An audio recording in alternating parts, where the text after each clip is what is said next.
ನಮಸ್ಕಾರ ವೀಕ್ಷಕರೇ, ಜಗ್ಗೂಸ್ ರೆಸಿಪೀಸ್ಗೆ ಸ್ವಾಗತ. ನಾನು ನಿಮ್ಮ ಜಯಶ್ರೀ.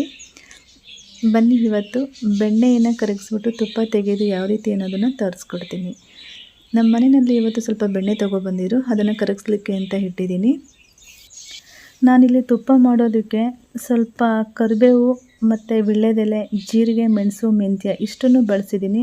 ಇಷ್ಟು ಪದಾರ್ಥಗಳನ್ನು ಹಾಕೋದ್ರಿಂದ ತುಪ್ಪ ತುಂಬಾ ಘಮ ಘಮ ಅಂತಿರುತ್ತೆ, ತುಂಬಾ ಚೆನ್ನಾಗಿರುತ್ತೆ. ಊಟ ಮಾಡೋದಕ್ಕೂ ಅಷ್ಟೇ ರುಚಿಯಾಗಿರುತ್ತೆ, ಒಂದೊಳ್ಳೆ ಫ್ಲೇವರ್ಫುಲ್ಲಾಗಿರುತ್ತೆ ಅಂತಲೇ ಹೇಳ್ಬೋದು.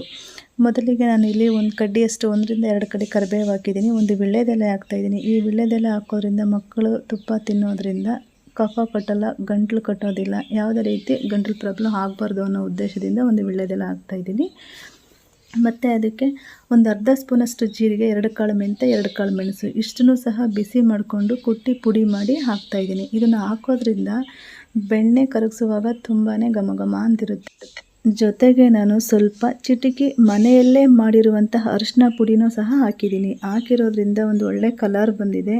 ತುಂಬ ಮರಳಾದಂತಹ ಒಂದು ಒಳ್ಳೆ ತುಪ್ಪನ ಮಾಡಬಹುದು. ತುಂಬಾ ಚೆನ್ನಾಗಿದೆ ನೋಡಿ. ಈ ರೀತಿ ಚೆನ್ನಾಗಿ ಕುದಿಸ್ಕೋಬೇಕು. ಚೆನ್ನಾಗಿ ಕುದ್ದು ಅದರಲ್ಲಿ ಮೇಲ್ಗಡೆ ಏನೇನು ಒಡ್ಕೊಳ್ಳುತ್ತೆ ವೈಟಿಗೆ ಅದೆಲ್ಲ ಚೆನ್ನಾಗಿ ಹೊಡೆದು ಒಂದು ಎಣ್ಣೆ ರೀತಿ ಬರುತ್ತೆ. ಆ ಎಣ್ಣೆ ಥರ ತುಂಬ ಬಬಲ್ಸ್ ಎಲ್ಲ ಬಂದು ಮೇಲೆಲ್ಲ ನೊರೆ ತುಂಬ್ಕೊಳ್ಳೋ ತನಕ ಚೆನ್ನಾಗಿ ಕುದಿಸ್ಬೇಕು. ಯಾವಾಗ ಮೇಲ್ಗಡೆ ಎಲ್ಲ ಸಣ್ಣ ಸಣ್ಣದಾಗಿ ನೊರೆ ಥರ ಬರುತ್ತೆ ಆ ಸಂದರ್ಭದಲ್ಲಿ ನೋಡಿಕೊಂಡು ಇವಾಗ ಆಫ್ ಮಾಡಿಬಿಡ್ಬೇಕಾಗುತ್ತೆ. ಇಷ್ಟಿದ್ರೆ ಸಾಕು, ತುಪ್ಪ ರೆಡಿಯಾಗುತ್ತೆ.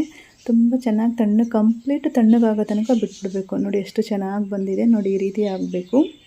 ಕೆಳಗಡೆ ಏನಿದೆ ಗಟ್ಟೆ ಅದೆಲ್ಲ ಹಾಗೆ ನಿಂತ್ಕೊಂಡು ಮೇಲ್ಗಡೆ ತುಪ್ಪ ಮಾತ್ರ ನಾವು ಸೋದಿಸ್ಕೋಬೇಕಾಗುತ್ತೆ.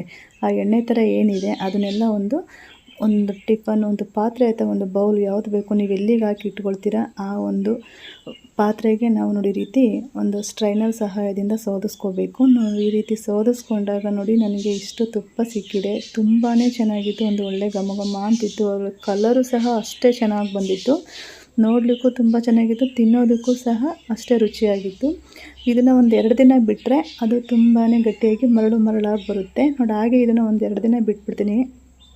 2 ದಿನ ನಂತರ ನೋಡೋಣ ಬನ್ನಿ ಹೇಗಿದೆ ಅಂತ ಗೊತ್ತಾಗುತ್ತೆ ಇವಾಗ ನಿಮಗೇ ತುಪ್ಪ ಎಷ್ಟು ಚೆನ್ನಾಗಿ ಬಂದಿದೆ ಅಂತ. ನೋಡಿ ಎಷ್ಟು ಚೆನ್ನಾಗಿದೆ ಅಲ್ವಾ, ತುಂಬಾ ರುಚಿಯಾಗಿದೆ. ನೋಡೋದಕ್ಕೂ ಸಹ ಅಷ್ಟೇ ಅದ್ಭುತವಾಗಿದೆ. ಎಷ್ಟು ಮರಳಾಗಿ ಎಷ್ಟು ಚೆನ್ನಾಗಿ ಕಾಣಿಸ್ತಾ ಇದೆ. ಈ ರೀತಿ ನಾನು ಇದೇ ರೀತಿಯಾಗಿ ತುಪ್ಪನ ಕರಗಿಸ್ತೀನಿ. ನಾನು ತುಪ್ಪ ಕರಗಿಸುವಂತಹ ವಿಧಾನ ನಿಮಗೆ ಇಷ್ಟ ಆಗಿದರೆ ಪ್ಲೀಸ್ ಒಂದು ಲೈಕ್ ಮಾಡಿ, ಶೇರ್ ಮಾಡಿ, ಕಮೆಂಟ್ ಮಾಡಿ.